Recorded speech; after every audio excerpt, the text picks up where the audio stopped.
the College Football Enquirer. I am AD Staples here with Steven Godfrey and Louisiana Whisperer, Ross Dellenger.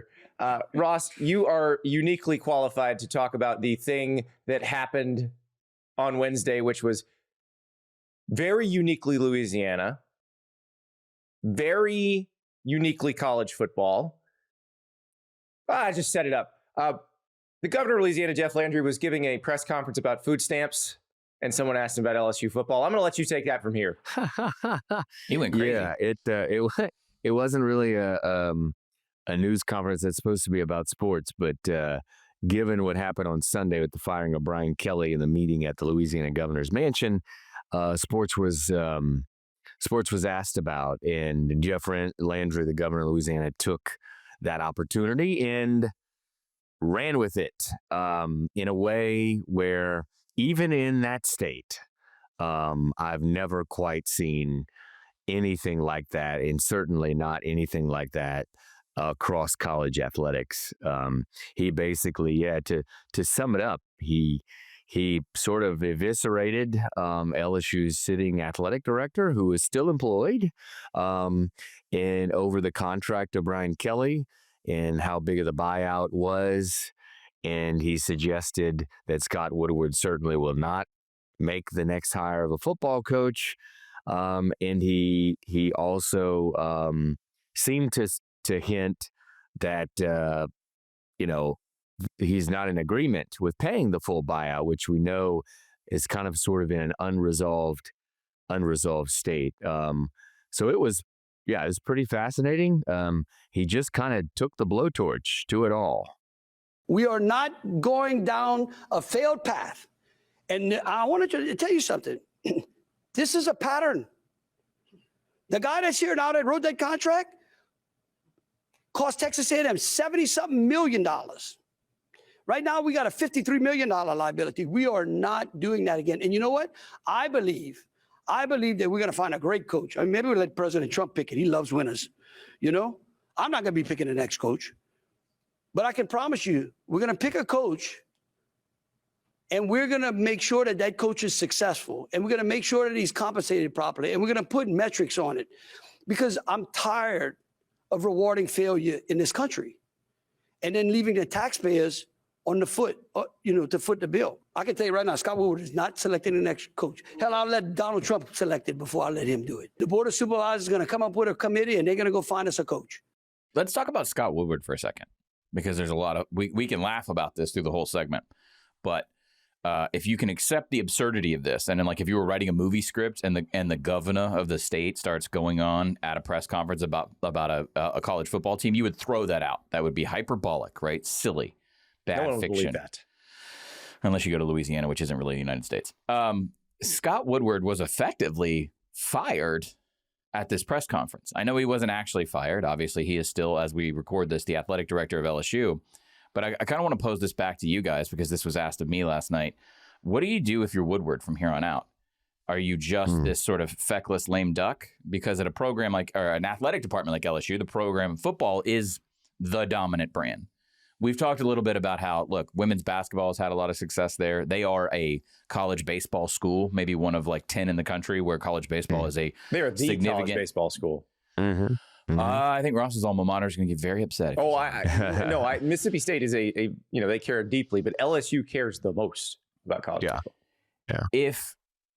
That being granted, you can add up every sport that might matter a little bit or to some significance, and it doesn't even come close to the mountain that is LSU football. So if you're Scott Woodward, native son, alumnus, Louisianan, and you've just been, castrated sort of like at a press conference that had nothing to do with athletics originally, are you done? Are you seeking other employment? Are you playing out the string this season? What are you doing? Have you all seen Office Space? Oh, yeah. Move to the when basement. Peter comes in and guts a fish on his desk, that's what I would do if I were Scott Woodward. I would essentially do the I'm getting fired. Yeah. The Bobs are coming for me anyway. So why not just enjoy this? Andy, there's a through line this year of people getting fired where, and they're all rep by very powerful, influential people, which is something the governor, I'll get to that in a second because I'm going to have to restrain myself. we have a through line this year of people who have been dismissed in season. And maybe you can throw Scott Woodward on top of this, but you can definitely throw James Franklin and a couple other people, and maybe to some degree Brian Kelly as well, where you've been dismissed in a high-profile fashion, and I don't really know how you're going to pivot in terms of the PR of this. Like, it was so important for James Franklin to go on to College Game Day, take a bunch of softball questions, right, and then position himself almost as, hey, I'm the sane one here. We're going to win a national championship. Now we're just going to do it somewhere else. No one pressed him on the fact that you've been afforded every opportunity. You were given everything that you asked for from a resource standpoint. Scott Woodward, as the AD of LSU when he came in early 2019, was afforded more resources than any AD had been previously, and pulled a lot of those to either poach or land major coaches in those three sports that we talked about specifically. I'm just kind of curious how you move on from something like this. Like, how do you rationalize that this wasn't completely and totally your fault? Like, as crazy as the governor is for a second, Scott Woodward authored the Brian Kelly hire, which by Louisiana standards now is a total failure and an expensive one. Yeah, I don't know that you can sort of long-term come back from what happened Wednesday. I don't know. I mean, I guess you can, but I would be surprised if long-term, right, that Scott Woodward continues. Just personally, I mean, not that LSU is going to make the decision to fire him, but him.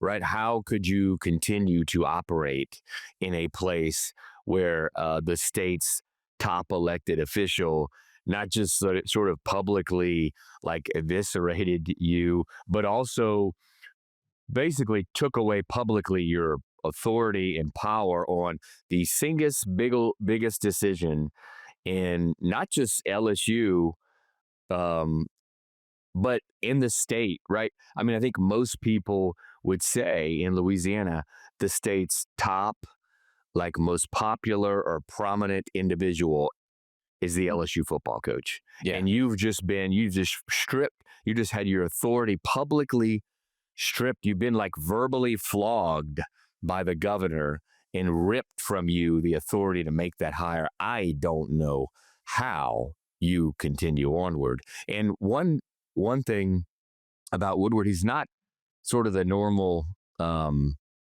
athletic director guy, right? He's like entrenched in Louisiana. He's a Louisiana guy. He's a former LSU student, and he was a former political lobbyist in the state. He is like deep in to Louisiana. And so that's what makes all of this even more intriguing. Is his ties and his deep rootedness into the state. This was a dream job. The thing is, he can go back to lobbying maybe when there's another governor. Maybe not with this governor. But he can also go into consulting. Like, his future's fine. Someone will pay him a ridiculous amount of money to do very little work. But will he be an athletic director at the highest level? That. I mean, look, his legacy as an athletic director is he spent tons of money and got sort of okay results, but like the Kim Mulkey thing, he hires Kim Mulkey to be the basketball coach. She wins a national title. They pump so much money into that basketball program, which loses money, by the way. But you know who didn't lose money on the basketball program? Scott Woodward, who got bonuses when they won stuff. So he did fine for himself. I think most schools will look at him and say he's not really a responsible steward of our finances, but that actually describes most power conference athletic directors. So I mean, it's worked pretty well at the very top of the sport in the athletic director world. Yeah. Now it's interesting. There's been this whataboutism with Woodward because people tag him with the Jimbo Fisher buyout at Texas A&M, and then everybody's like, no, that was Ross Bjork. Well, no, it was Scott Woodward, because Scott Woodward signed him to the original deal, which had no buyout and 100% guaranteed. Right. And which he told me he did that because he had no leverage when he signed it. Scott Woodward then leaves for LSU, fires Ed Orgeron so he can potentially hire Jimbo Fisher at LSU. Texas A&M gave Jimbo Fisher that extension, which Ross Bjork gets blamed for, but the board that is lauded for squelching the Mark Stoops hire was the thing that pushed through the Jimbo extension when it happened. It was to keep him away from Scott Woodward at LSU. So Woodward does actually deserve a little bit of the blame for that one too. I'm fascinated because I know all three of us get this question in some way, shape, or form every cycle, but especially the last couple of years. We talk about dream jobs and coming home to your dream job, your alma mater. There's a lot of that talk right now as it relates to certain coaches that may or may not go. Scott Woodward had a highly successful career by the standards of athletic directors. He hired Chris Peterson at Washington. I mean, the guy went from Washington to A&M to LSU, depending on who you talk to, could be considered a lateral move, but it was a homecoming, right? This guy sought this position out. It was like his career goal, and it ended so much worse than any of his tenures at any of the places that he's worked. And we can sit here and talk a lot about people's dream jobs imploding on them or exploding in their face.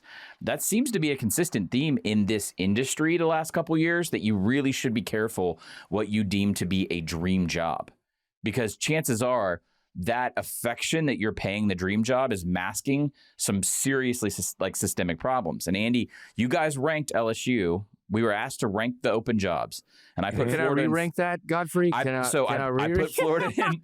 I put Florida in front. You guys are taking this all wrong. You're like, governor's meddling this. This is terrible. We got to drop LSU. Hell no. If I know that the governor's that invested in my football team, I can get whatever the hell I want if I'm the new coach. So I wrote about this 2 days ago in the Washington Post. Ron DeSantis can't do that. He can't do that for Florida because Florida State's going to be like, what about us? So I wrote in the Washington Post that Louisiana works. Basically, it becomes a sort of unstoppable, if not temporary, headwind when its corruptions align. But when it doesn't, this is what you see. When you have everybody in the right back room with the right plan, shaking the right hands off the books, that is Louisiana, right? But when it doesn't work and it breaks into factions, it becomes not only non-productive, not only a caustic, toxic place. But again, I go back to this, guys. We're selling an outsider. Like, it's going to be an outsider that comes in and takes this head coaching job. And yes, there is a litany of bullet points that would make me want to take this job on a blind item. Like, if you just gave me the resume of what was offered at LSU and I'm a football coach, I'm saying yes. But the small yet growing size of the bullet points on the negatives right now, I think it would scare off or at least create a tremendous amount of caution. Like, could you imagine? I don't want to name names right now because I don't want to get the text messages from agents saying he can totally handle it. They're not getting Lane Kiffin based on what Jeff Landry said because they're not going to be willing to guarantee that much money. So I'm actually going in a different direction. If you're a young, dynamic coach, any one of the young, up-and-coming head coaches that we've talked about on this program, some guys in my head right now I'm thinking could totally handle the portal aspect, could help reinvigorate or revamp the NIL that's going on there. Would you want to walk into this snake pit? Or are you just convinced of your own, again, we talk about like the mentality of a coach who can't live with a buyout, can't not work, Andy. Is it just that these guys are so convinced of their own, impending greatness when you're a 41, 38-year-old head coach who hasn't had a shot at the SEC? I'm asking because this is a bad work situation that you're stepping into. It has great resources, but it's bad. You have the governor screaming about Donald Trump selecting the next head coach. Like, you're going to have to answer that. Yeah, the reaction that I'm sure we all got reaction yesterday from sort of the college football world as this was playing out. And it was pretty clear with the reaction from whether it's agents or coaches directly or certainly administrators was to this. And it was just pure amazement, disbelief. And I think the third thing from a number of agents and coaches was, you are negatively impacting your candidate pool. I hope the governor realizes that. I can't imagine why agents would feel that way about a speech that excoriated agents. And about obviously the governor suggested in there that they would never do a contract again similar to the contract that Brian Kelly had. Also, that contract is certainly similar to the market right now in college football for a college football coach. So it's fascinating what's going to happen here with the search and who they're targeting and what they're going to pay. And then there's this thing over here with Woodward, his future. And then this other thing over here with Brian Kelly and his buyout. And the governor's sort of got his hands on all of this stuff. Okay, let's talk about cronyism for a second, because I thought I had in college football to some sort of No. afterlife when a sitting Republican governor of a southern state starts talking about you reporters over here. I'm doing like Yeah. I'm doing a coastal Foghorn accent. Leghorn. Yeah, Jeff Well, I'm Landry doing- has yeah. a very Not the Cajun Yeah. accent. You I got to do the can't- Cajun, so Godfrey. You you're know. seeing the Thank you. clips as we talk Yeah. about him, so you understand that Jeff Landry has a very Yeah. Louisiana appropriate I accent. can't, Zipping with the Cajun. Yes. I can't affect that. I didn't want to offend Ross and his people, but I can do so I can do the ion gliding because that's the redneck that I come from. So the man stood up there and looked us all dead in the eye, us in the media. I mean, obviously, like I wasn't there, you guys weren't there, but just he said, "Reporters, where are you at?" Because wait, I want to hold on. One real quick thing on that. Because here's what y'all reporters need to do. Y'all need to start looking at who represents all these people, like these agents. You know what's interesting? If I'm not mistaken, Woodward's agent, Kelly's agent, the Texas A&M, they're all the same agent. Like you realize if I would be, I don't know how many sports writers we got here today? Just you. We should have a bunch. Okay? Like this is ridiculous. Lawyers would be disbarred for the way these agents act and the way they're able to represent. In fact, there's no doubt, they may even represent some of the players now. Like it's really time for the NCAA to put on some guardrails in college sports. Because and it's fine. We don't need the guardrails. If big billionaires want to spend all that kind of money, no problem. But if I got to go find $53 million from Kevin, it's not going to be a pleasant conversation. I'm just telling you. I know. And I think that that's important as well. Y'all should start looking into that. I always love it. I love it when an elected How many official sports tells- writers are here? I love it when they tell the media what to do. That doesn't piss me off at all. You should look into and he didn't say cronyism, but that's what he accused the fact that, and we can walk this out, that some of the parties involved have the same agent. We can talk about that. Let's talk about that. But I first want to acknowledge that Jeff Landry, the Louisiana governor, a Republican who came up in Louisiana politics, is saying that someone in the media should look into cronyism and how that affects people's payday. My head exploded. Every politician, Godfrey, you've dealt with politicians before. They all mean look at everybody else and don't look at me. Thee, not me. Thee, not me. It was absolute. I was like, man, the cojones on this individual.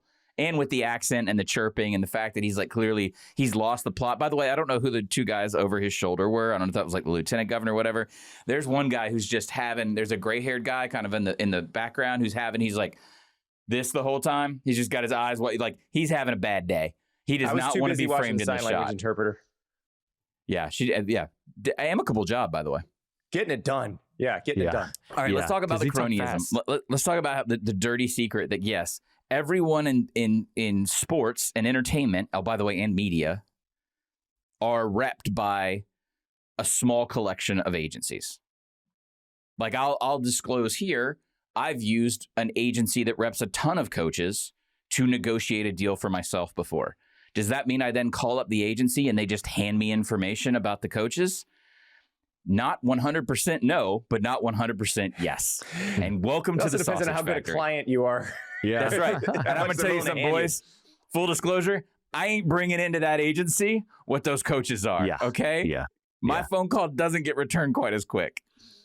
Yeah, I don't have an agent right now. I did have an agent for a period of years who worked for a different company than he works for now. He currently works for CAA, which is the company that has Jimmy Sexton and a lot of coaches. But my time with him ended before that. So in that one, I am free and clear, I like to say. So one of the questions, guys, I'm getting most of all is because the governor, clearly, if you watch the video, if you see the quotes, it's one thing, but especially if you watch the video, it's clear that he has some kind of personal hard feelings for Scott Woodward.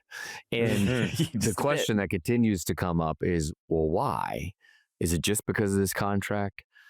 And as you'll probably read on Yahoo Sports later today, good teeth, you'll learn that this thing is a deeply rooted feud and vendetta that the governor has for LSU's athletic director for a variety of reasons. One does include certainly this contract and how the governor seems to be, to tie this all back to the agent world, seems to be the one person in the country that wants to sort of like stand up and in these crazy coaching contracts, I'm going to be the one to do it right here. The problem with that is, well, A, he sort of did it publicly in embarrassing his athletic director in potentially his flagship school, but also he's going to do it potentially at the disadvantage of his school in a market where we're seeing these are the contracts. And so it's just a fascinating situation that, again, I can't imagine lasts that much longer because I don't think the governor is getting, impeached. The Scott Woodward thing is interesting to me because he is sort of a lifetime politician. Even though he was a lobbyist. Mark Emmert was the one who hired him at LSU and initially brought him on board. And so that is how he got into college athletics. Mark Emmert was the president at LSU. He then became the president at Washington and brought Scott Woodward as the AD to Washington. So, but it was all very, much a political appointment. And I do wonder, Ross, and I can't wait to read your story, how much of this is just political rivalries and because when you're a career politician, there will come a point where the wrong guy gets in power and you're screwed. Yeah.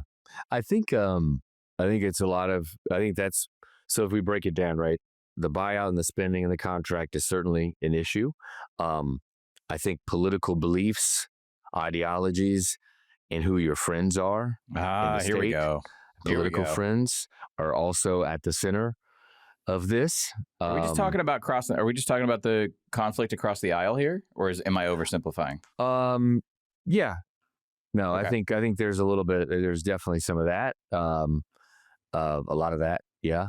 And then Okay. I think another part of this is some things that the governor did almost immediately when he got elected a year and a half ago, 2 years ago, was involve himself in a couple of LSU matters that produced some pretty big controversy, including criticizing publicly on Fox News LSU's women's basketball team and its coach, Kim Mulkey, for not being present when the national anthem was sung at basketball games, which, of course, as we know, a lot of teams aren't present. They're in the locker room, basketball teams, when the anthem is played. So that sort of happened, and that caused a pretty good rift between those at LSU and the governor. I think it sort of frustrated a lot of people on campus. And then something else happened, as we all remember last football season. It's almost like the anniversary of it. He went out and he got a live tiger from Florida, and brought him in to continue the tradition of a caged tiger being wheeled around LSU's football field, something they stopped 10 years ago because veterinarians at the school were like, hey, this is animal mistreatment and all of this stuff. So there are a couple things like that happen. And then there's a fourth thing that happened that I think few people know about. Just want to pause. And the live tiger being brought in from Florida was not the craziest thing. Continue, Ross. Is a certain former LSU basketball coach, Will Wade, got fired from LSU in 2022 after a 5-year run that included 3 NCAA tournaments and an investigation of, I think it would end up being 7 or 8 level 1 Strong ass offers. Offers, and so he was fired. Well, this past spring, the governor urged LSU to rehire Will Wade, who was at the time. They would have been better at basketball if they did that. Certainly, you would think. Very much so. He was at McNeese. He had led McNeese to shoot back-to-back 25-win teams. Yep. And he was instead hired at NC State because NC State wants to LSU win Athletics did not take that advice from the governor. And so I think there's just a lot of things, right, moving pieces happened here that all resulted in what we saw publicly Wednesday. And Ross, you mentioned that Will Wade was at McNeese. Who's the leading candidate to be named LSU's new president in the next week or two? The McNeese president, yes. Yeah. What that person employs the athletic director and can He does. He does, and when he gets hired next week, I think it's probably going to be announced. And there's right now, as we're taping this, they had 5 finalists. They narrowed it to 3 this week. He is seen as, I think his name is Wade Moose, I think, and he is seen as certainly the favorite. And he will probably, or whoever they pick, I guess, will probably be hired next, I think early next week, maybe next Tuesday, they're going to make the announcement. Wade Rouse is his name. They'll make the announcement. And then shortly after that, I'm sure, the president's first sort of situation to handle is athletics, the athletics director in this coaching search, which the governor announced publicly that the board of supervisors, 14-member board of supervisors, members of which he selects and appoints, by the way, will create a committee that will find the next football coach. But a side fact, the committee was already created, and it included Scott Woodward and another athletic administrator and a board member, maybe a couple others.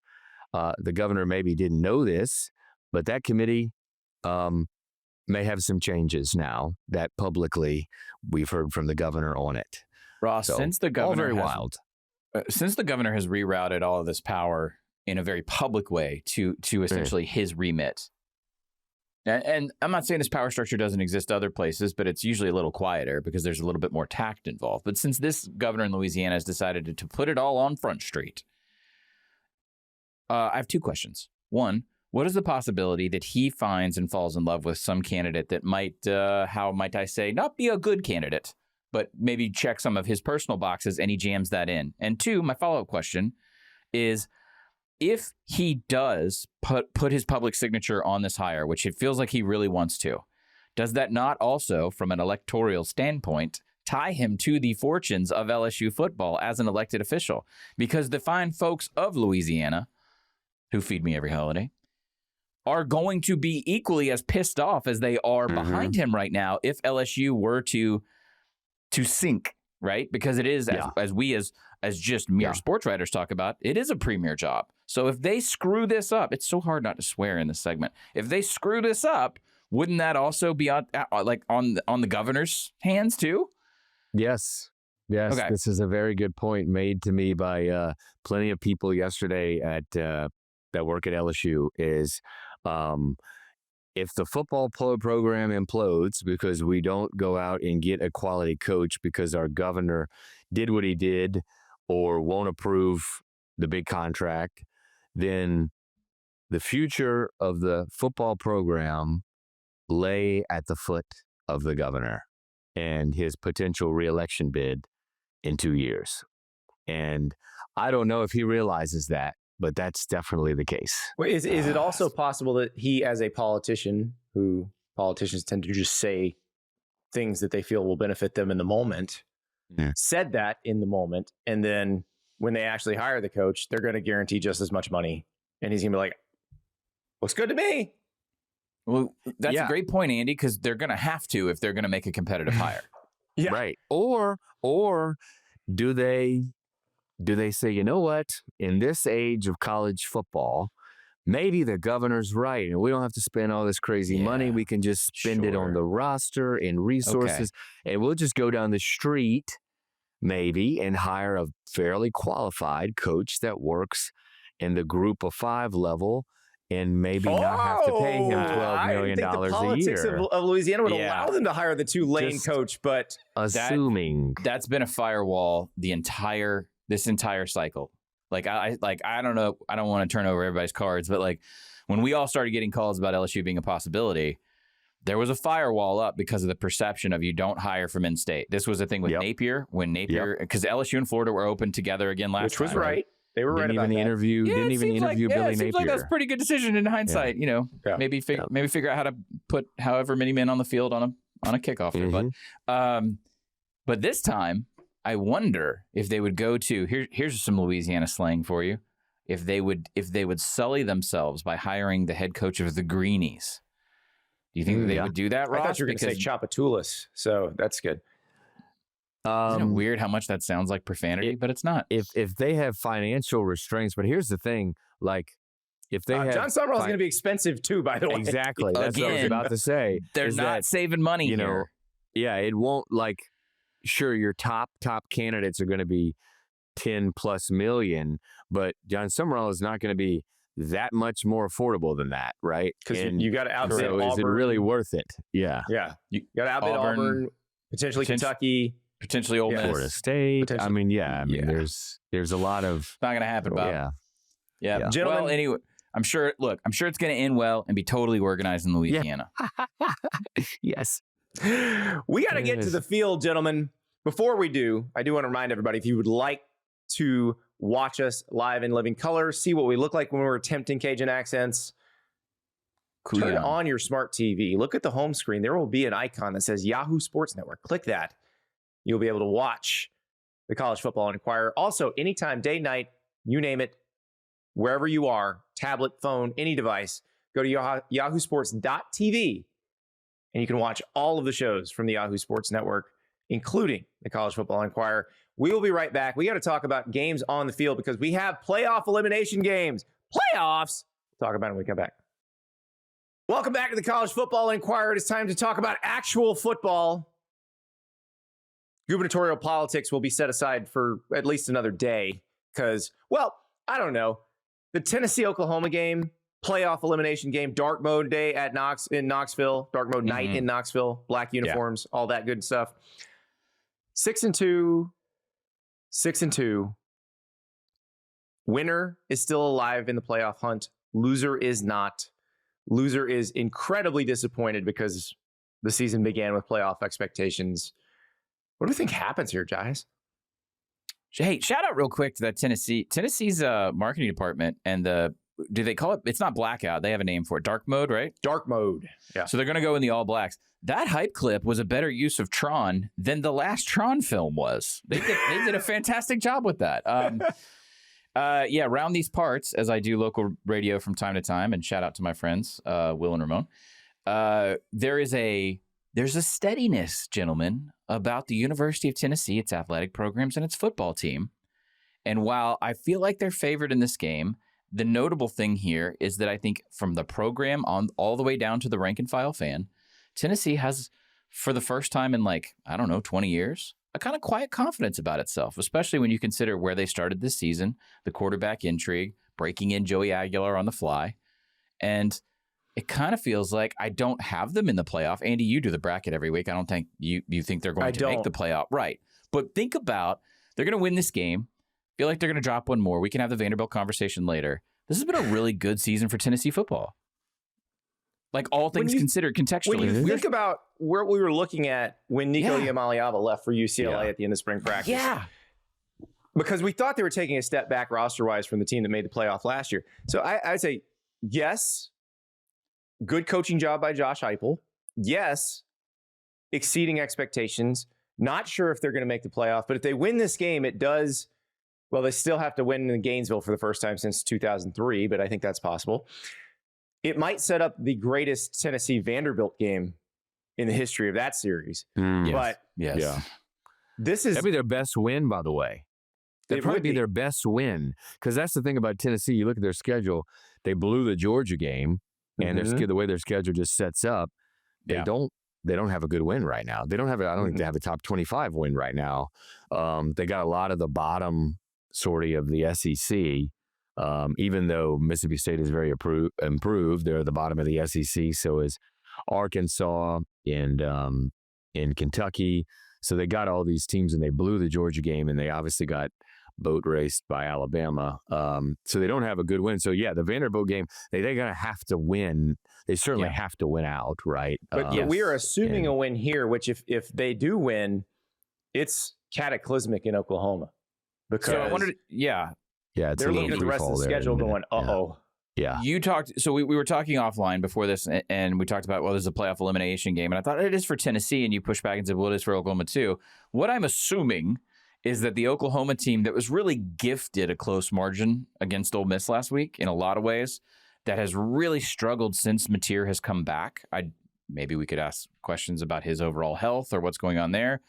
This is a team that, again, should have been blown out at home by Ole Miss and was kind of handed 2 defensive gaffes for touchdowns. So you take 14 off the board, and that game looks a lot different. They have Alabama after this. They have Missouri after this. And then they have whatever LSU is going to put on the field to end the season. This kind of just feels like it's already done. They're just, they've been dispatched, and they have not fallen to the ground yet at Oklahoma. I don't think it's done. I think they have a chance if their defense can play the way it did at the beginning of the season. Now, I am a little bit concerned that maybe their defense put up such good numbers in the first half of the season because they did not play any good offenses. And that it's skewed. And so we saw them play a good offense at Ole Miss, and you saw what happened. Because I saw them in person against Texas, and Texas is not a good offense. But Right. Texas was moving the ball on them in the second half. Now, it was like they gave a punt return touchdown too, but that the defense was getting the ball moved on it by a pretty substandard Texas offense. The game that probably skewed our context was Auburn and the way it ended. And we talked a lot about Oklahoma's defensive front as it relates to we talked about how great they looked in the front and applying pressure. And now I look at that and I'm like, well, okay, well, that's actually Texas A&M, right? That's right. If A&M has actually built the better resume down the stretch. So, well, and A&M has a much better offense than Oklahoma too. Also, I think beating Michigan 24-13 the way they did and when they did has probably also skewed our perception. That absolutely did. Yeah. Getting Michigan in week 2, they're probably very fortunate about that. They're probably fortunate they didn't have to play Michigan in week 10 because I think we've seen Bryce Underwood evolve as the season has gone on. He's gotten better. And so that game might have looked different if it's not his first road start. And so, it's interesting because I still think Oklahoma is good enough to win this game. I just don't know I don't think Oklahoma is good enough to win out. Yeah. Correct. That's why Alabama, Missouri at home, and then mentioned it at LSU. You would think though it's going to be fascinating to see. The odds are is like the last 4 games they probably split them, right? Mm-hmm. They probably that's just kind of the odds that I'm thinking. And so if they do split them at 8-4, and we knew Brent Venables was obviously going into this year on sort of a hot seat. They're having an AD changeover, all that stuff. What happens? I think 8-4 is okay. Yeah.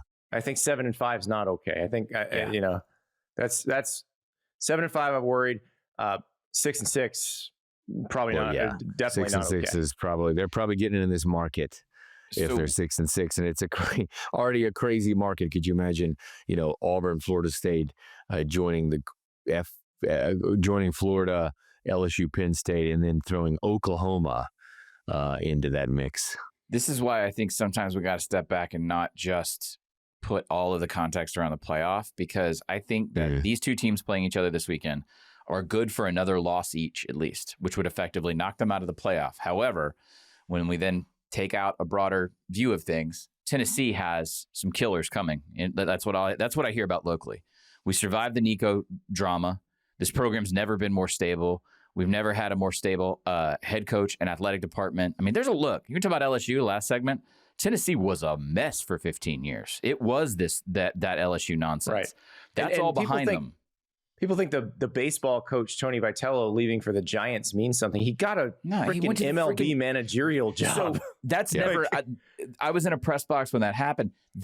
I was asking around, and I texted a bunch of baseball writers who cover college and major. That's literally never happened. Yeah. The manager for the Brewers left Arizona State, but he had to be an assistant. Did it. Once Dick Hauser did it. Florida State, he was coached them in 79, got hired by the Yankees in the 80s. Yeah. But as the head coach, as the manager – as the manager. He had major league experience. Pro baseball experience. He had been a major league assistant for 10 years before he became the Florida State coach. This is the first one ever that didn't have major league experience. You're right. Yeah. So I checked. Shout out to Lindsey Crosby, a MLB writer on Substack.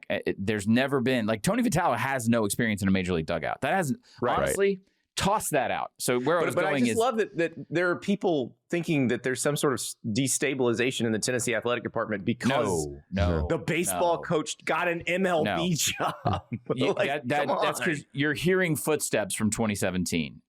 What I'm getting at here is that Oklahoma's good for a loss. Tennessee's good for a loss.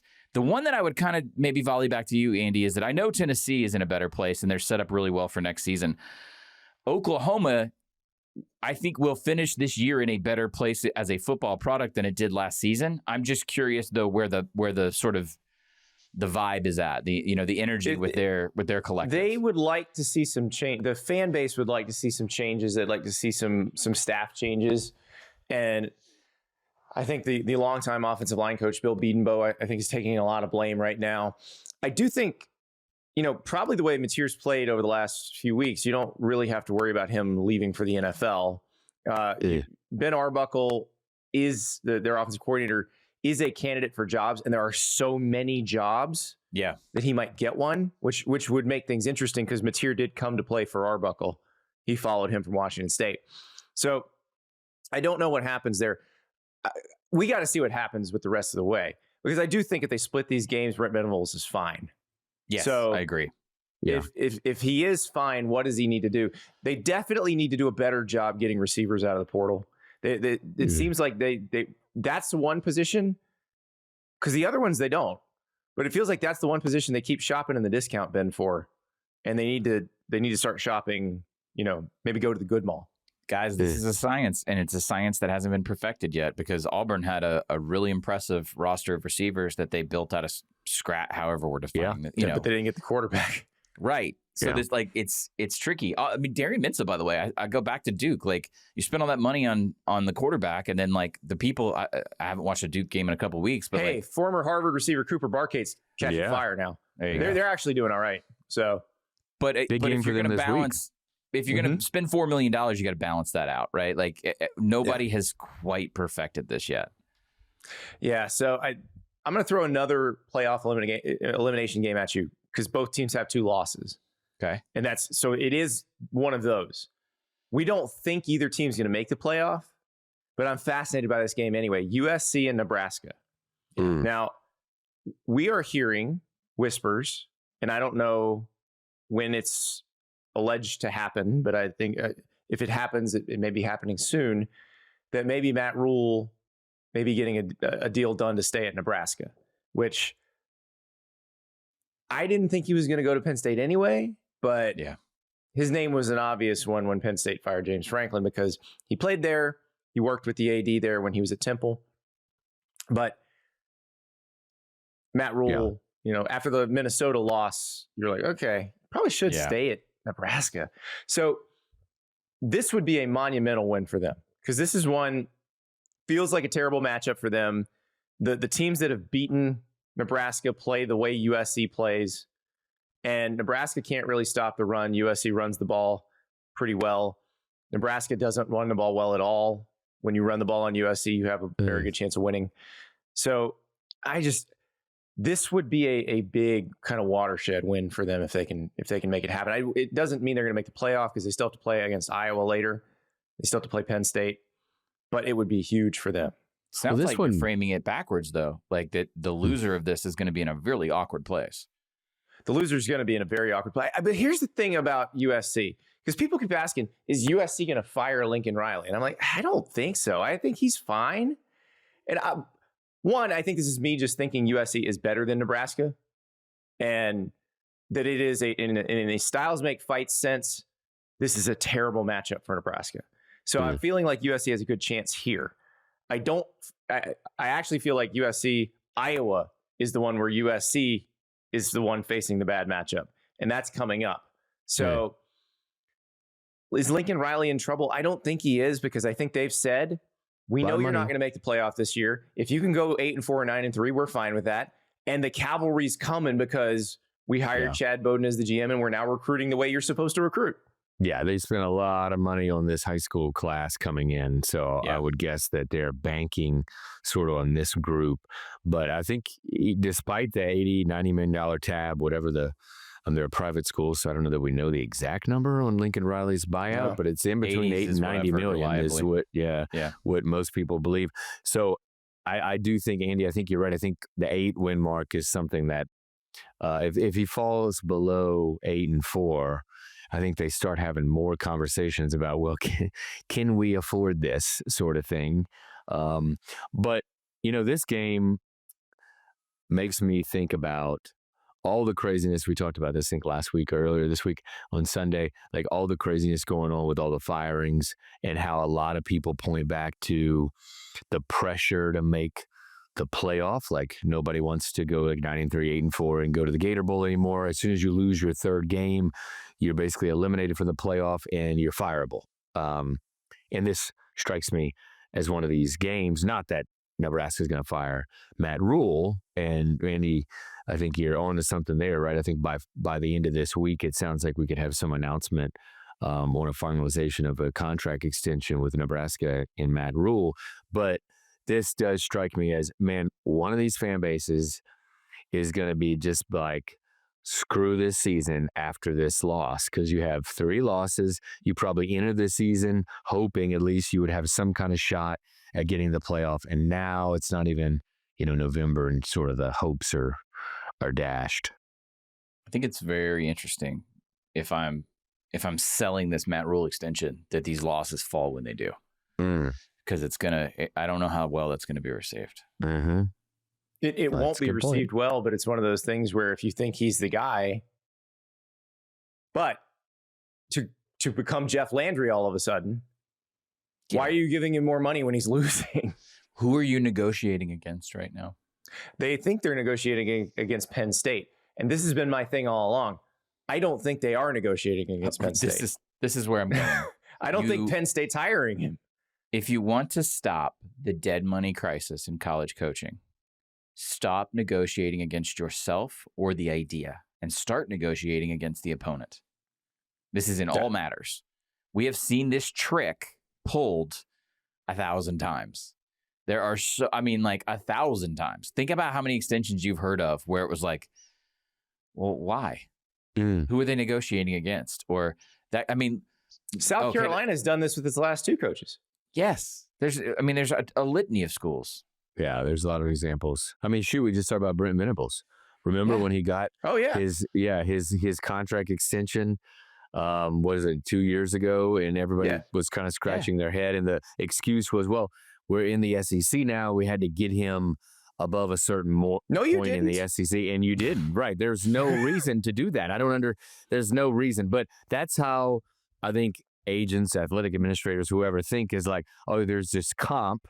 Everybody's comparing to everybody else, and we've got to be at this certain level and whatever. And, well, Jeff Landry just crapped all over that. It's not real. It's not real. Well, and that's the thing. Like, the companies we work for, the CEOs are either responsible to shareholders or they are the ones who get the money ultimately. And the more they save, the more they keep.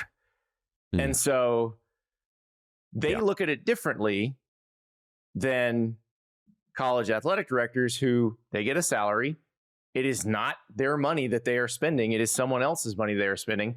And nobody's really held them accountable for being good stewards of the money. Nope. We're starting to see that, I guess, in Louisiana. Publicly from the governor. But you have to be a political enemy of the governor to get held accountable. Yeah. It's not like what Landry's saying is incorrect. I find it funny because it crosses ideological spectrums and political divides and stuff like that. Like, I think everyone's in agreement now that the dead money is a bad look, or it's actually, harmful. Well, it makes them look really stupid when they're begging Congress for guardrails. Yeah. Right. Yes. So they can control how much the players get when they can't control themselves. Yeah. When they're paying coaches. I like Matt Every Rule. other industry has it figured out. I like somehow Matt Rule. These guys can't. I'm just sitting in Nebraska right now and I'm thinking, what is the urgency here? And also, aren't we well positioned to go out and work in the market if Matt says, great, that's it, I'm going to Happy Valley. By the way, you have no assurance that he's the pick at Happy Valley. Okay. And I can be pretty sure he's not. And this is another thing I talk about a lot with these guys. 1A, why do these people call us? Like, again, I'm not going to make y'all say this, but these people call us and ask our opinions because we talk to everybody. And like, I don't understand how the decision-making matrix is working if you're Nebraska right now and you're pushing for an extension, because you're probably going to lose to USC, to Andy's point, and you probably have another loss on your schedule this year. So how fired up are they going to be in the fan base and the rank and file, the ticket buyers, and the people who are being asked to write $1,000 or a $500 check to an NIL? Why are you doing? Just wait. Time is on your side. Well, and the other thing, the biggest problem for ADs is they can't tell the difference between a special coach and a replacement level coach. There's very little ball knowing at the management level sometimes. Like the Kirby Smarts are very few and far between. The Dan Lannings are very few and far between. Right. But the mandate is it's no different than NFL quarterbacks. Every year we see we see multiple franchises stretch on quarterbacks because you got to have a franchise quarterback. And in college football, you got to have that God King politician that you can build your cult of personality around, even though there might only be 8 or 9 of those tops in 136 schools. Here's the thing. If you're a well-funded Big Ten or SEC school, there are a lot of people who can win you 7 or 8 games a year. Go hire an FFC. Go get a Brent Key or a Willie Fritz. Just win the football games. This is not as hard as you make it out to be. Yeah, what did we talk about the last pod of like how, and like I asked the question to you guys, how important is a head coach right now, given the roster and the landscape and the compensation and all this other stuff going on, the authority that a GM more so now has. I mean, there's just like there's this other movement going on that sort of, in a way, weakens the influence or I don't know, impact of a head coach. And you just wonder if, again, this has been something to tie it back into our first segment. This has been something discussed in Baton Rouge, for sure. Yeah. Do we need to go have this big name and spend $12 million a year in a coach? Or can we get somebody else like LSU did with Ed Orgeron, who built the roster, won a national championship with Louisiana guys, because LSU, of all the schools in the country, recruits itself. I really like Matt Rule, but I want to ask you a question. What's his record in conference right now? I just looked it up. Would you want to take a guess? You're talking about in his entire below tenure at 500 Nebraska? for in sure. Big Ten. No, since he got to Nebraska. 6 games below 500? 9-14. What's his signature win, guys? Find me the signature win. There isn't one. Okay, and I really like Matt Rule. I really do think he's a great human being. But at a certain point, if you're going to take these guys like Landry and these mega boosters at their word, and we're seeing the result, there is real dead money in this market.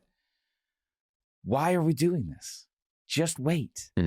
Make him come to you with an offer from Penn State. And then if you're a good AD, instead of pressing people for money and getting the extension ready, go get your list ready. Because you are Nebraska. I'm like giving the Glenn Ross speech now. Like, you're Nebraska. Go close. Go have 3 guys ready to beat down your door if Matt Rule says I'm going home. Instead of committing $50 or $60 million of what could be dead money to your program. And you're Nebraska right now. You haven't been relevant in a long time. Like a generation. Why are you doing this? I really like you, Matt Rule. I'm sorry. He's a nice guy. That's the problem. We pocket watch on these guys. people, and it's annoying. I don't like to pocket watch. It's just what you're talking about is pure common sense. Yes. Now, it's not hard. We got some common sense picks coming. I Got a Feeling is next. We're back at the College Football Enquirer, and it's time for I've Got a Feeling.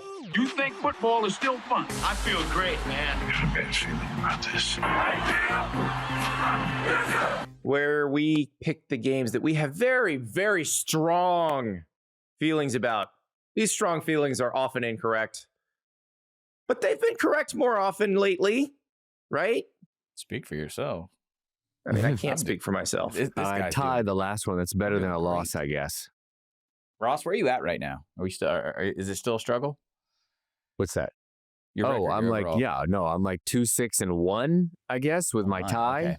All right. So not great. Yes, it's a struggle. Yes. I think the moral of this segment this season has been you guys should pay more attention. You guys should be on the G5 spot with me. Like, I know. Well, listen, the San Diego State honey hole, like, I don't think that's drying up anytime soon. So if you want to pick San Diego State every week, you maybe keep going with the Hey, Aztecs. I only did it once. I did it once. I picked it at the right time, baby. Yeah.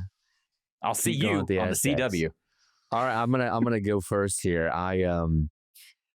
So I think I've got South Carolina, unless the line's moved. It was 12.5. South Carolina getting 12.5 points at Ole Miss. Why the heck would I, pick against the Rebels?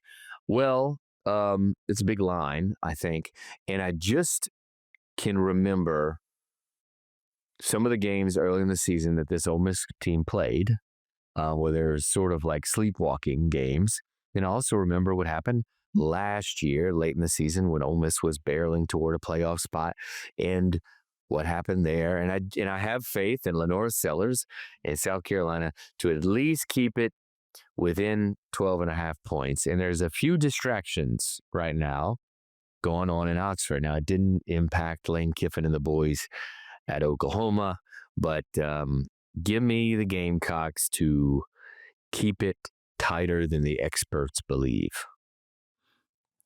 Ooh.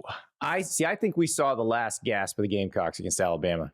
Oh, I'm not going against you with I've got a feeling, although I did pick Ole Miss to cover on my other show. So sorry about that. I like that pick a lot, Ross. And I like I think your logic's fantastic. The only pushback, it feels like we're seeing matchup advantages from coaching staff to coaching staff in the SEC, and Ole Miss solved for South Carolina, maybe a better South Carolina team last year. I do think Ole Miss has one apocalyptic "what are you doing" moment left in him. I have faith in Lane. He'll put 3 quarterbacks behind the line of scrimmage, 4th and 6th, his own 25. It wouldn't possibly come when one of the teams that wants to hire him is in town, right? It wouldn't possibly come in the Egg Bowl, would it? Go Gator. All right, Andy, is it you or me? I will go. So this is one where this team started slow last week and then mushed. That's Miami. They go to SMU. SMU lost a gut wrencher at Wake Forest last week, lost in a walk-off field goal. The defense played fine, created a lot of turnovers. SMU, I believe, is number 1 in the nation in forcing turnovers. The one time Miami has lost, it was when Carson Beck threw 4 interceptions. So it started out 10.5. Last night it was 12.5. This morning is 11.5, but I'm still happy to get one more point than I would have gotten because I was already going to take SMU to cover against Miami. So give me SMU plus 11.5 against the Canes. I don't think they win, but I do think they keep it close. I think I'm about to pick for all that G5 posturing I just did like a hipster. I think I'm about to pick my first power game of the season. Oh, you're fired. Thanks. Character actor. I got to stay in my role. California. California. There it is. See, Andy. He knew I'd go Phantom Planet. You got a little millennial tendency. You're not all Gen X. All right. The most rushing yards allowed in the Justin Wilcox era at California came last week against Virginia Tech Hokies at 357. Yeah, they don't practice against the read option. If you can run the read option, they will never figure out when your quarterback's going to keep. Virginia, who they play this weekend, weirdly, of course, who can solve the schematic genius that is the Steve Belichick defense? 59 rushing yards against North Carolina. Something's got to give here. Virginia has had 4 games this season where they rushed for 200 yards or more. I am actually just betting against the trend and the logic because this was a big topic this week in the Cal media was like Wilcox is just being like, we're tackling poorly. This is just effort, etc. I'm just going to go against the numbers here because I believe in the Calgorithm and its pure chaos agent presence in all of college football right now. Virginia's got to go across the country. That still matters. Every coach in the world that tells me that doesn't matter at media day then tells me off the record a year later, man, it really sucked to travel that far. Yeah. I'm taking Cal. It's plus like whatever, 3.5 or 4.5. It doesn't really matter to me. I'm taking Cal in what should be an obvious Virginia win because we fall in love with the upstart darling. We get to this point in the season, boys, and the wheels kind of start to fall off a little bit. So I'm going to take Cal here. Here's why you're going to win, Godfrey. Have you ever seen Chandler Morris run? Have you ever seen Kyron Drones run? Yeah, a little bit different. Those two individuals are very different running the football. Correct. Cal wins. Calgorithm. Cal wins. Calgorithm. Yeah, I hadn't shouted those guys out all season on this show, but God bless you, Cal, and your weird fan base and your dedication to a dying brand. Did you see what they put on the scoreboard when they played North Carolina? Yeah. The fake quotes from Oski that were mimicking the one-sentence quotes from Bill Belichick and Bubba Cunningham. It was tremendous. Wow. You don't need to pander. I already love you, Cal. Well, the Cal thing's interesting to me because, JKS, Jaron Chiave Sagapolotelli, is one of the most exciting young quarterbacks, probably the most exciting freshman quarterback other than Bryce Underwood. And I love watching him play, but I was ready to throw things at my television watching them against Virginia Tech last week because the read option has been around for a long time. It was invented at Glenville State when Jed Drenning, the quarterback for Rich Rodriguez's Glenville State team, accidentally he dropped the ball, right? Accidentally held on to it when the running back was trying to take it. And Rich Rodriguez is like, I got an idea. Yeah. So that was a long time ago. Coaches have figured out how to play this thing. It's like, because it's essentially basically defending. It's like defending a 2-man fast break in basketball. Like, you can't commit. If you commit, it's over. And Justin Wilcox knows how to do that. Like, just coach it better. I would like to pull some. I'm going to ask the nerds in the offseason to pull some numbers and see if there's a version of the Vegas flu for these ACC teams that are doing the full cross country. And if you're just seeing some sort of differential change. The Vegas flu is a shout out to the Vegas Knights in the NHL, where magically scoring defenses were dropping dramatically when teams would visit Las Vegas for reasons. Especially I'm sure that when was teams had an off day. Travel reasons only, and not because of what was going on in Vegas. So NHL defenses were imploding against the Las Vegas Knights for a while, especially if you were coming to Vegas on an off day and then you played the Knights. Your forecheck and your defense was a little sloppy for reasons. Berkeley's a fun place. It's not that fun, but I think the cross country here is affecting teams in both directions. Is it harder to play with a contact high? Like Dion made that comment about Colorado. I've covered a Cal game. I would say Boulder is going to have more actual weed in the air than Berkeley. This is not a challenge. It's not a challenge. I think of all the schools, and don't sleep on Boone, North Carolina either. Like App State, right? They'll tell. All I know is I know a coach who has worked at Cal in the past, and when they were working at Cal, they nicknamed the stadium the Trap House because of the weed smoke. Wow, wow! I just want to shout out Sonny Dykes. Remember, was it Dion and that staff?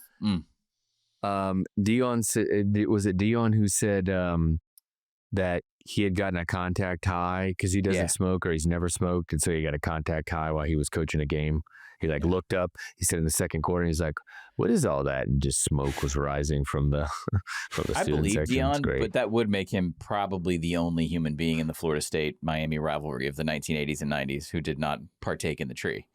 Yeah, maybe Chris Winkie. That's a Friday night game, by the way. Right? Friday night in Berkeley? I think so. Is it? Am I wrong? It's a Saturday. It is a Saturday game. That's right. Just felt like a Friday night game. Wait, if it's 2:45, 2:45 God's time zone, Central time zone. That's a little. Oh man, that's an early kick for the California Bears. Wake and bake, baby. Wake and bake. Maybe this is gonna backfire on me. Maybe Virginia comes out and runs his own read. Chandler Morris is out there just not with Chandler Morris, just crashing. No, North Carolina in the Dome Haynes. at Syracuse is your Friday night ACC game. I'll take it. Hey, anybody real fast as we're just dwindling out on this show? Haynes King talking about piss and blood this week, and everyone's like, I love that guy. Yeah, love him. Should we maybe? Yeah, should we maybe talk to the training? Yeah, we should probably go see a doctor. Yes, we should. Also, Aaron Philo, good backup quarterback. You can probably get through. You can probably get through to the Georgia game with him. Yeah, anything that sounds like the last half of the Motley Crue autobiography, maybe don't do that to a kid. I do love watching Haynes King play, though. He's still the only quarterback who ever threw me a pass in a game. And I will forever be indebted for that. Jimbo Fisher quarterback. That happened. It's amazing. It's been a pleasure, gentlemen. Everybody, we will talk to you guys on Sunday after the games. Who knows? Maybe there will be more action on the old coaching carousel, because we didn't think it was going to happen last Sunday, and then it did.